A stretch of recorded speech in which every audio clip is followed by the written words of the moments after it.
Abogado Jofre Campaña está con nosotros esta mañana.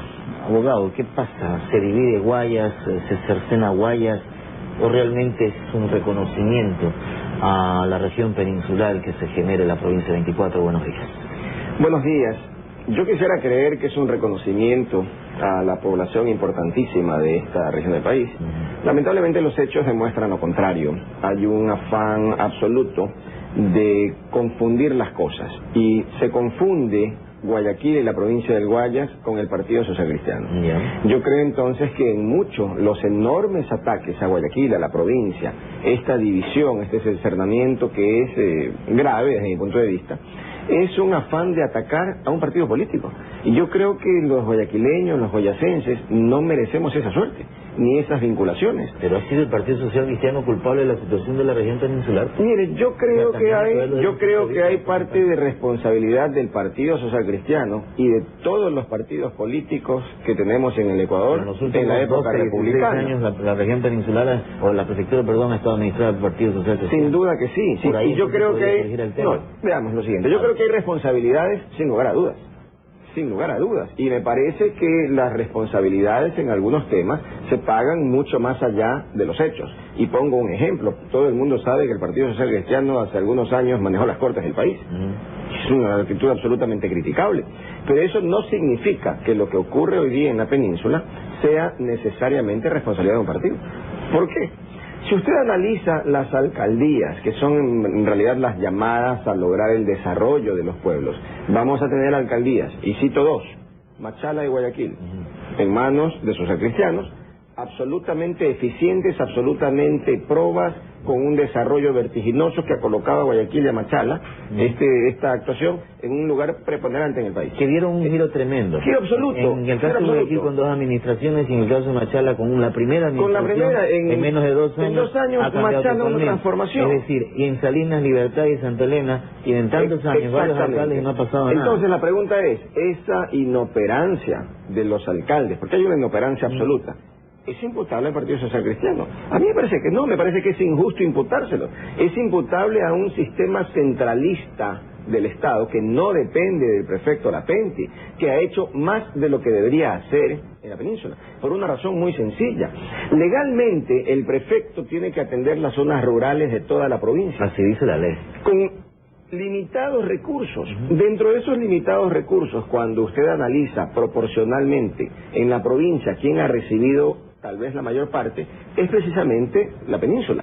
Pero ¿qué pasa con las áreas urbanas de esos cantones? Esas áreas urbanas no son responsabilidad ni del Partido Social Cristiano, ni responsabilidad del prefecto Lapenti. Son responsabilidad del gobierno central, que a través de sus alcaldes debió lograr una mejoría en los servicios públicos. Ineficiencia absoluta, desastre absoluto. Si usted analiza, por ejemplo, los niveles de recaudación por impuesto a la propiedad, impuestos prediales de Salinas, con esa infraestructura que tiene, sin embargo, proporcionalmente es de las peores recaudaciones de los municipios del país. Entonces ahora pretender... La mayoría que paga impuestos allá creo que lo paga acá.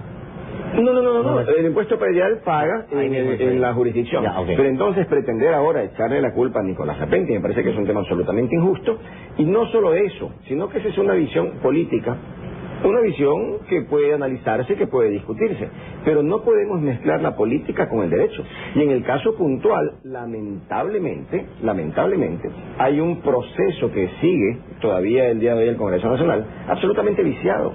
Absolutamente viciado, porque no se puede tramitar un proyecto de ley, una creación, sin que exista informe de la Comisión Especial de Límites de la República. Eso desde el punto de vista jurídico. Exactamente. ¿Va a haber entonces una apelación o qué? No, yo creo que hay momentos en que los hechos son políticamente consumados. Cuando la política, cuando las piedras, cuando los palos, cuando esta actitud cobarde de quemar la bandera de Guayaquil, cuando esta actitud se realiza a vista y paciencia de las autoridades, ¿dónde está, por ejemplo, el ministro fiscal que no ha intervenido porque este es un delito tipificado en el artículo 128 del Código Penal? ¿Dónde está, por ejemplo, el proceso penal iniciado contra los alcaldes por la paralización del feriado? Tema que es un delito tipificado en el Código Penal. Cuando usted ve esa inoperancia estatal y cuando usted escucha al presidente de la República decir, ya no más paro, ya no cierren más las vías, ya olvidémonos de esa cultura de paro, entonces, ¿de qué estamos hablando? Entonces, cuando usted tiene esa visión desde la autoridad del Estado, el derecho llega a jugar un papel secundario, porque los hechos se consuman en el caso puntual a través de la fuerza. Pero la lectura legal, o desde el punto de vista jurídico que usted le hace, también hay que recordar que el Partido Social Cristiano en su momento cometió algunas irregularidades y algunas ilegalidades. Sin lugar a dudas, O sea, sin lugar a dudas, y no solo eso. Con el tema de que ellos son los únicos santos. A ver, veamos un tema. Yo personalmente lo he censurado desde hace muchísimo tiempo. Recuerde usted que yo, por ejemplo, fui una de las personas, de las pocas, que en el Ecuador enjuició a León Férez Cordero, y todavía hay un juicio en la Corte Superior de Guayaquil contra León Férez Cordero.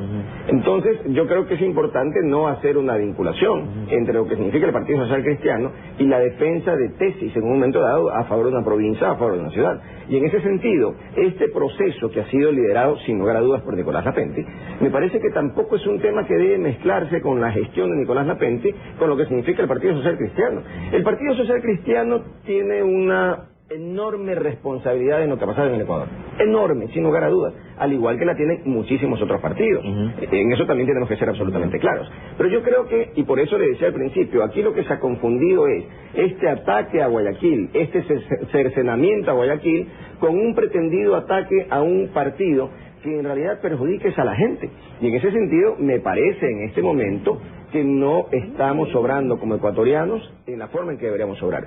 E insisto, yo creo que Nicolás Lapenti ha hecho lo que tenía que hacer, ha hecho lo justo. El Partido Social Cristiano ha pagado en las urnas sus propios errores, pero me parece que esos errores del partido no deben significar ni la destrucción de Guayaquil, ni este proceso de ataque visceral que han tenido muchos diputados, que uno pudiera entender en una lucha política, digamos, como algo normal, pero estos ataques viscerales de gente de otras provincias que no tienen ninguna participación en lo que significa la provincia del Guayas, aupando, empujando a la gente para presionar al Congreso para que tome ciertas decisiones, me parece que ya sale absolutamente de los límites de la política decente. Jurídicamente iba a quedar usted, no va a ser ninguna... Sí, mire, yo creo que el prefecto Lapenti ayer fue claro en el sentido de respetar las decisiones, y por una razón adicional, más allá de los vicios que existen muchos, lo que no se puede es acudir a instancias cuando esas instancias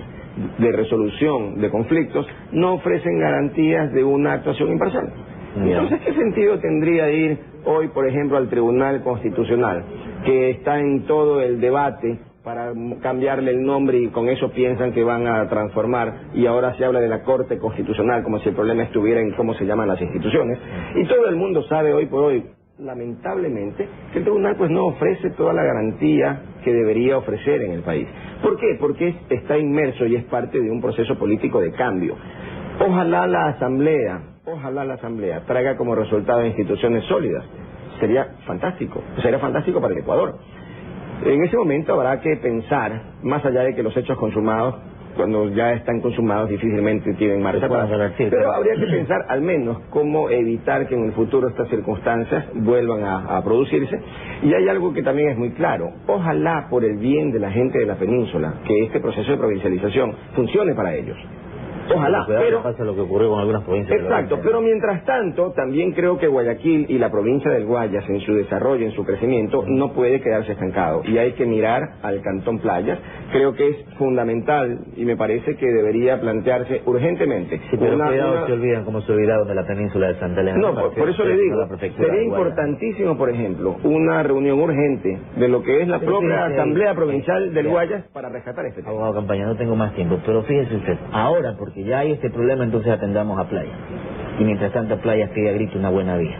Sin lugar a dudas, pero también le comento que entiendo que ya se aprobó un préstamo de la CAF para una construcción especial. Ahora lleva años. Que hay errores políticos, sin duda, y todos quisiéramos que funcione mejor, sin lugar a dudas. Ojalá que la cuestión cambie. Gracias. Esperemos que sí. Por haber estado con nosotros esta mañana, Jofre Campaña, analizando desde el punto de vista jurídico el tema de la provincia de Santa Elena. Guayas se divide. Vamos a hacer una pausa, 7:28.